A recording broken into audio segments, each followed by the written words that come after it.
भैया मुझे hair transplant करवाना है, करवाना चाहिए या नहीं? बहुत सारे ऐसे भी क्लिनिक है जो सस्ते में कर रहे हैं, लाइक 20,000 30,000 में हेयर ट्रांसप्लांट कर रहे हैं। अगर मेरे बाल झड़ जाए और मैं किसी पड़ोसी से या किसी ऐसे इंसान से पूछूं हेयर ट्रांसप्लांटेशन के बारे में कि भैया मुझे हेयर ट्रांसप्लांट करवाना है, करवाना चाहिए या नहीं, उसका क्या आंसर होगा? आप कमेंट करके बताओ। बट यहाँ पर मैं बात कर रहा हूँ एक ऐसे इंसान का जिनका पूरा का पूरा बाल झड़ चुका है, 7वीं ग्रेड का, मतलब 7वें लेवल का जो है इनका बाल्डनेस, गंजापन है, साथ ही साथ डोनर एरिया वीक है। उसके अलावा जो वर्टेक्स पार्ट होता है पीछे वाला, वो भी जो है वहाँ के भी बाल झड़ चुके, वहाँ भी बाल्ड पैच बन चुका है। अब इस लुक के साथ में सरवाइव करना, तो सरवाइव तो करना ही पड़ेगा। बालों के बिना जो है ऐसी तो है नहीं कि सारा ज़िंदगी हमारी अधूरी है या फिर हम मर रहे हैं, ऐसा तो कुछ नहीं है। बट स्टिल एक आपको मानसिक जो वेदना सहन करना पड़ता है, वो कहीं ना कहीं आपके लिए बहुत ज़्यादा नुकसानदेह कह सकते हो। क्योंकि डेफिनेटली यार आप स्टूडेंट हो, आप सर्विस में हो, या फिर आपको अपनी शादी करनी है, या फिर आपको कहीं घूमना फिरना है, आपको अपने आप को एक्सप्लोर करना है थोड़ा सा इस संसार को एंड ऑल, तो कहीं ना कहीं आपको वो जो गंजापन है बहुत ज़्यादा परेशान करने वाला है, या फिर करता भी होगा या फिर करेगा इन फ्यूचर। तो यहाँ तो सबसे पहले मैं जो इनका रिजल्ट दिखाऊंगा हेयर ट्रांसप्लांटेशन का, उससे पहले आपको एक चीज़ कहना चाहूँगा, यदि आपके बाल अच्छे हैं तो आप उन बालों का ध्यान रखो।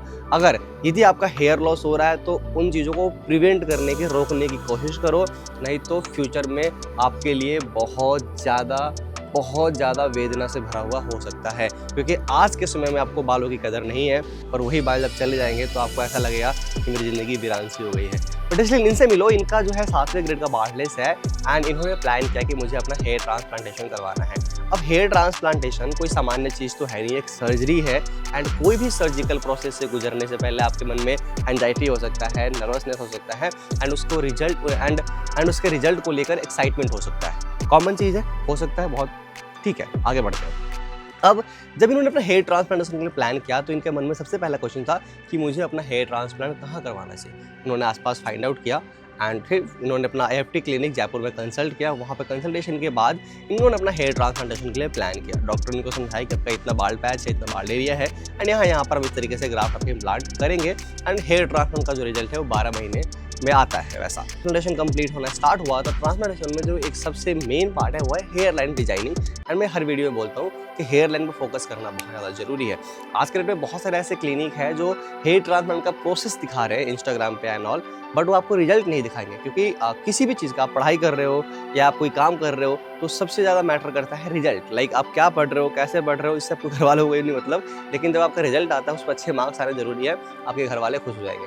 तो ये जो है इन चीज़ों को थोड़ा ध्यान रखो। बहुत सारे ऐसे भी क्लिनिक जो सस्ते में कर रहे हैं, 20,000 30,000 में हेयर ट्रांसप्लांट कर रहे हैं, आपका हेयर लाइन ख़राब कर रहे हैं, बहुत ज़्यादा वियर्ड लुक आपको दे रहे हैं। अभी एक वीडियो वायरल हो रही है जहाँ पर उन्होंने बियर्ड का ट्रांसप्लांटेशन कराया था, एंड बियर्ड ट्रांसप्लांटेशन करवाने गए और उनका जो लुक है उतना ज़्यादा ख़राब हो चुका है कि अब वो इंस्टाग्राम पे वीडियो बना रहे कि भाई मेरे साथ स्कैम हुआ है। स्कैम तो हुआ ही है, जब आप सस्ते में कराओगे तो फिर ऐसा ही कुछ होना है। तो इसमें जो है किसकी गलती है तो आप ही समझो।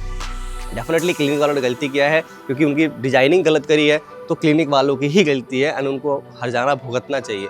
रिजल्ट आया नहीं है वो बात की बात है, बट यदि डिजाइनिंग गलत हुई है, ट्रांसप्लांटेशन गलत हुआ है, तो उसमें क्लिनिक वालों की गलती है, डॉक्टर की गलती है, सिंपल सी बात है। अब आते हैं यहाँ पर, अब इनके हेयर ट्रांसप्लांटेशन में 5,000 प्लस ग्राफ्ट लगाए गए, 5100 कुछ ऐसे लगाए गए थे, 5,000 मान के चलो, एंड 5,000 ग्राफ्ट का इम्प्लांटेशन डेफिनेटली यार एक बहुत ज़्यादा हैवी टास्क है। 2 दिनों में इनका ट्रांसप्लांटेशन कंप्लीट हुआ है। साथ साथ बियर्ड से दाढ़ी के बाल भी इनके लगाए गए, क्राउन एरिया में लगाया गया। दाढ़ी के बाल जो है क्राउन एरिया में ही लगाए जाते हैं, फ्रंट में हमेशा आपके डोनर एरिया के बाल लगाए जाते हैं, पीछे वाले बाल। अब 5,000 ग्राफ्ट लगाने के बाद हेयर ट्रांसप्लांट के बहुत सारे प्रोसेस है। आफ्टर ट्रांसप्लांटेशन बहुत सारी चीज़ें केयर करनी पड़ती है, मेडिसिन लेना है, आपको स्प्रे करना है, आपको सोने में ध्यान रखना है, थोड़ा बहुत खाने में ध्यान रखना है, ज़्यादा चबाने वाली चीज़ें नहीं खानी है आपको। 2-4-5 दिन की दिक्कत होती है, बाकी इसके अलावा कोई दिक्कत नहीं है। आपको डायरेक्ट सनलाइट में नहीं जाना है, हैवी सनलाइट में, आप मान लो मई का महीना है और बिल्कुल जो है डस्ट वाले एरिया में चलेगा, तो आपको वहाँ से थोड़ा सा बचना होता है, वैसा सिंपल। अब ट्रांसप्लांटेशन के बाद जो एक बहुत मेजर रोल होता है वो है सेटिंग फेज का। जब सेटिंग फेज आता है तो कोई भी इंसान थोड़ा दुखी हो सकता है, थोड़ा उदास हो सकता है कि यार बाल लगवाने का और बाल गिर गया। तो it's a very normal process and natural process. एक बार जो बाल आपके गिरेंगे, जितना जल्दी जो गिरेगा उतना जल्दी वो ग्रो करेगा वैसा। अब मैं 3 महीने की बात करूँ तो 3 महीने में फॉलिकल आने स्टार्ट हो गए थे, स्कैल्प पे विजिबिलिटी कम हो गई थी, बाल्डनेस ग्रेड खत्म हो गया था। अब वो ये कह सकता था कि यार आपके बाल झड़ रहे हैं, 3 महीने में ये कंडीशन थी। पर 3 महीने के बाद मैं डायरेक्ट आपको जब रिजल्ट दिखाऊँ, जो इनका रिजल्ट है वो यार बहुत ही वंडरफुल है।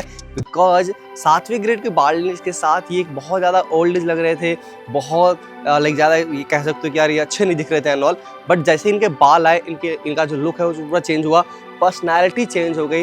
लाइक जो एक अट्रैक्शन है वो बढ़ गया। डेफिनेटली यार बालों से कितना ज़्यादा फ़र्क पड़ता है आप ये समझ सकते हो आप बिफोर आफ्टर वीडियोज़ और बिफोर आफ्टर इनकी फ़ोटोज़ देखकर। एंड डेफिनेटली जो यंग एज में जो जाना और अपने आप को एक जो कहते हैं ना प्रोत्साहित करना, आपका जो आत्मविश्वास है वो इतना ज़्यादा बढ़ जाता है कि आपको लगता है मैं दुनिया को फोड़ सकता हूँ, मैं कुछ भी कर सकता हूँ, I do everything what I want to do ऐसा। तो ये होता है एक आपका आत्मविश्वास बढ़ाने का तरीका। एंड जब आपका आत्मविश्वास बढ़ता है, आत्मविश्वास कैसे बढ़ेगा आपका लुक अच्छा हो, अपने कपड़े अच्छे पहने हो, आप जो है आपके पास अच्छा खासा नॉलेज हो, तो आपको लगेगा मैं फोड़ सकता हूँ। आप क्रिकेट खेल रहे हो, बहुत अच्छा क्रिकेट खेल रहे हो, बहुत अच्छा बॉल डालो, डेफिनेटली। तो ये सारी चीज़ें हैं। तो यहाँ पर इस कहानी से इनको देखकर मैं आपको सिर्फ एक चीज़ कहना चाहूँगा, जीवन में कुछ भी इम्पॉसिबल नहीं है। असंभव नाम की चीज़ अपने जीवन से हटा दो, भगा दो। आप हर वो चीज़ कर सकते हो जो आप करना चाहते हो, बस ज़रूरी है सही समय पे सही फैसला लेने का। यदि आप गंजेपन से परेशान हो, मैं यहाँ पर बैठा हूँ आपकी हेल्प करने के लिए। यहाँ पर मेरा व्हाट्सएप नंबर, आप जाके कांटेक्ट करो। डेफिनेटली जो भी मेरे पास एक्सपीरियंस है पिछले 5 से 7 सालों का, मैं आपका जो है पूरा एक्सपीरियंस अकॉर्डिंग आपकी गाइडेंस आपको गाइड करूँगा। एंड आपको एक अच्छे राह पे लाने की कोशिश करता रहा हूँ हमेशा से, और अच्छे राह पे ही लेके जाऊँगा। ये रिजल्ट आपको कैसा लगा है कमेंट करके बताना। और इनका जो हेयर ट्रांसप्लांट हुआ था वो हुआ था इंटरलॉकिंग FU टेक्निक से। डेफिनेटली जो भी मेरे से हेल्प होगा मैं करूँगा। मिलते हैं फिर आपसे अगली वीडियो में, तब तक के लिए ध्यान रखो, स्वस्थ रहो, सुरक्षित रहो।